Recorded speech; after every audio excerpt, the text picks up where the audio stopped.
আসসালামু আলাইকুম। তাসলিমা কিচেন রুমে সবাইকে স্বাগতম। চলে এলাম ঈদ স্পেশাল নতুন আরেকটা রেসিপি নিয়ে, শাহি রোস্ট রেসিপি। তো আজকে ঈদ উপলক্ষে আপনারা এই রোস্টটা পোলাওর সাথে বানিয়ে যে কোনো সময় রান্না করে খেতে পারেন এবং মেহমানদের আপ্যায়নেও এই রোস্টটা খুবই সুস্বাদু। তো এইভাবে একবার বানিয়ে খাবেন। চলুন রেসিপিটা আমি পুরোটা আপনাদের সাথে শেয়ার করি।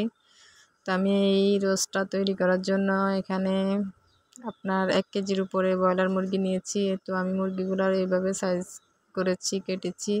আপনারা চাইলে আর একটু কম বড় ছোট করে কাটতে পারেন আপনাদের রুচি অনুযায়ী। তো আমি এরকম সাইজ করে কাটলাম। কেটে আমি এগুলো ধুয়ে পরিষ্কার করে এখানে লবণ দিয়ে দিলাম কিছুটা, আর সামান্য কিছু আদা বাটা দিয়ে দিলাম। দিয়ে আমি এগুলোকে মেখে রেখে দেব আপনার 10 মিনিটের জন্য। তো এর মধ্যে আমি এখানে রোস্টের জন্য যে মশলাটা আছে ওটা তৈরি করে নেব। তো ওটার জন্য আমি একটা বাটি নিলাম। বাটিতে আমি 3 টেবিল চামচ দিয়ে দিলাম টক দই, আর 3 টেবিল চামচ দিয়ে দিচ্ছি আপনার বাদাম বাটা, আর এখানে আদা রসুন বাটা দিচ্ছি 2 টেবিল চামচ করে। এখানে আপনার মশলাটা খুব কমই লাগে, তো আমি দিয়ে দিচ্ছি পরিমাণ মতো। তো দিলাম এক কাপ পরিমাণ দিচ্ছি পেঁয়াজকে ব্লেন্ডার করে। আর আজকে রোস্টটা করব আমি রাঁধুনি মশলা দিয়ে। রাঁধুনি রোস্টের যে মশলাটা আছে ওই মশলা দিয়ে আমি আজকের রোস্টটা করব। তো এখানে আমি দিয়ে দিলাম জিরে গুঁড়ো অল্প কিছু করে, আর গরম মশলা গুঁড়ো অল্প কিছু দিলাম। দিয়ে রোস্টের যে মশলাটা ছিল ওইখান থেকে আমি দিয়ে দিচ্ছি 2 টেবিল চামচ পরিমাণ। দিয়ে আমি দিয়ে দিলাম আরও 1 টেবিল চামচ সয়া সস। আপনারা চাইলে টমেটো সস ওইসবও ব্যবহার করতে পারেন। তো আমি এখানে আর বাড়তি কিছু দিলাম না, আমি এগুলাতেই।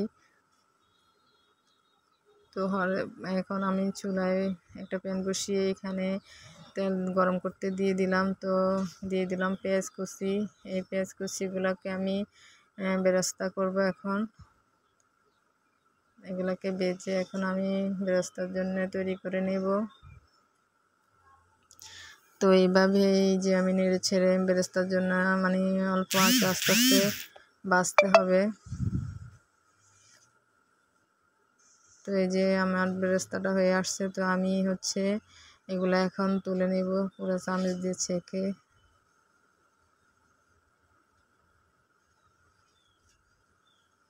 তো এগুলো আমি এখন পুরো ছেঁকে এক সাইডে রেখে দিয়ে আমি এই তেলের মধ্যে যেই মুরগির পিসগুলো আগে থেকে ম্যারিনেট করে রেখেছি এগুলো এখন আমি ভেজে নেব।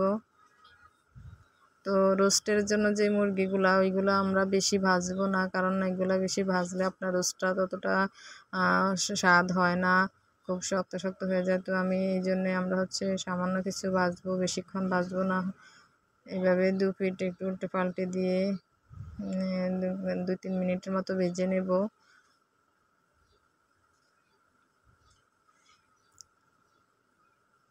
তো আমার ভিডিওগুলো দেখতে এখন যারা আমার চ্যানেলটা সাবস্ক্রাইব করেন নাই তারা আমার চ্যানেলটা সাবস্ক্রাইব করে নেন এবং আমার পেজটা ফলো করে দেন। এরকম সুন্দর সুন্দর নিত্য নতুন রেসিপি পাওয়ার জন্য বেল আইকনটি টিপে রাখুন। তো এই যে আমি এগুলা উল্টে পাল্টে ভেজে নিচ্ছি। ভেজে নেওয়ার পরে আমি বাকিগুলো এভাবেই আবার ভেজে নেব। তো এগুলো এখন এই যে হয়ে গেছে আমার। তো আমি এখন এগুলো তুলে নেব।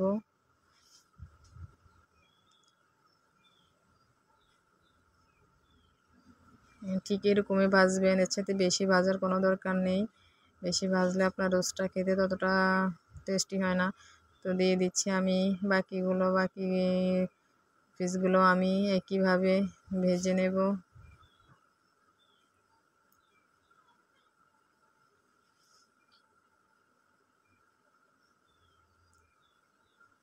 তো এই যে উল্টে পাল্টে দিচ্ছি, দিয়ে আমি কিছুক্ষণ ভাজার পরে আমি এগুলোকে এখন তুলে নেব।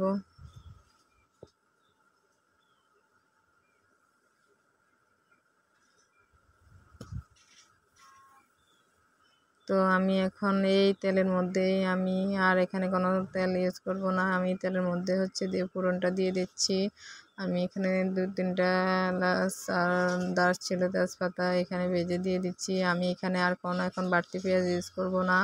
আমি এখন যে মিশ্রণটা আগে করে রেখেছি ওই মিশ্রণটা এখানে ঢেলে দিয়ে দিচ্ছি।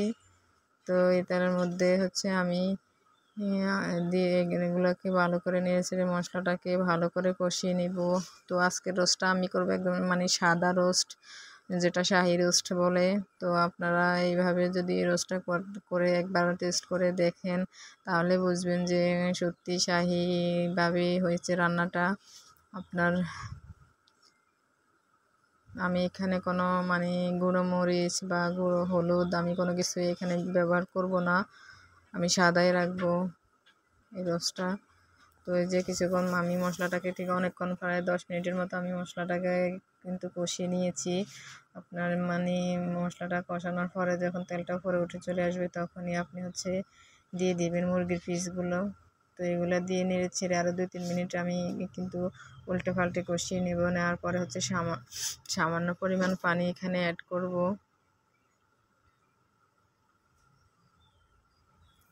এগুলাকে 2-3 মিনিট হচ্ছে উল্টে পাল্টে দেব। এই মশলার মধ্যে প্রথমে কোনো পানি আমি অ্যাড করব না, তো এমনি উল্টে পাল্টে দিয়ে 2-3 মিনিটের মতো আগে ভেজে নেব।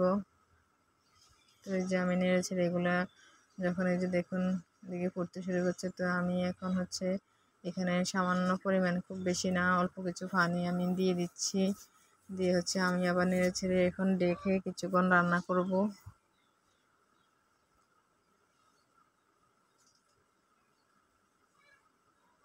তো এই যে দেখুন আমি আবারও মানে মাঝে মধ্যে নেড়ে ছেড়ে দিতে হবে, যদি নেড়ে ছেড়ে না দেন আপনার নিচে মানে এই যে নিচে লেগে যাওয়ার সম্ভাবনা থাকে।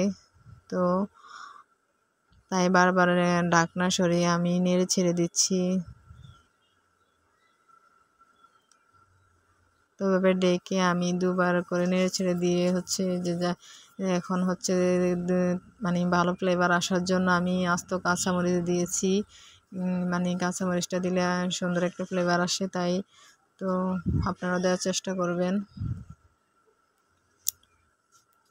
তো এই যে দেখুন আমার এই পানিতে কষানো হয়ে গেছে। তো এখন দিয়ে দেব আমি এখানে লিকুইড মিল্ক 1 কাপ পরিমাণ। তো এই মিল্কটা দেওয়ার কারণ হচ্ছে আপনার এই শাহি যে ভাবটা বা যে স্মেলটা আসে এই মিল্কটা দেওয়ার কারণে, এই মিল্কটা দেওয়ার চেষ্টা করবেন। তো এই মিল্ক দিয়ে আমি হচ্ছে দিয়ে দিচ্ছি এখানে আরও 1 টেবিল চামচ আপনার রোস্টের যে মশলাটা আমি আপনাদেরকে প্রথমে দেখালাম ওখান থেকে আরও 1 টেবিল চামচ দিয়ে আমি মিশিয়ে ভালো করে নেড়ে ছেড়ে নিচ্ছি। তো বন্ধুরা আমার আজকের এই ভিডিওটা আপনাদের কেমন লাগলো প্লিজ আমাকে লাইক কমেন্ট দিয়ে জানাবেন, এবং খুব বেশি যদি ভালো লাগে তাহলে শেয়ার করে দিবেন আপনার নিজের মানুষদের কাছে। তো এই যে আমি এখন এটাকে ডেকে রান্না করব প্রায় 8-9 মিনিটের মতো। তো আমার এটা হয়ে গেছে। এখন এই যে দেখুন ঝোলটা একদম টেনে এসেছে, শুকিয়ে গেছে। লাস্টে মানে নামানোর পরে হচ্ছে এটা আরও অনেক টেনে যাবে। তো এই পর্যায়ে নামিয়ে নেব। আমি যে বেরেস্তাটা রেখেছি ওটা এখন উপর থেকে ছিটে দিয়ে দেব। দিয়ে হচ্ছে আমি এখন নামিয়ে আপনাদেরকে পরিবেশন করে দেখাবো। আসলে এই রোস্টা পোলাওর সাথে খেতে ভীষণই স্বাদ হয়। তো এই যে দেখুন আমি নামিয়ে নিলাম। তো আজকে এইটুকুই, চলে আসবো নতুন ভিডিও নিয়ে। তো খোদা হাফেজ।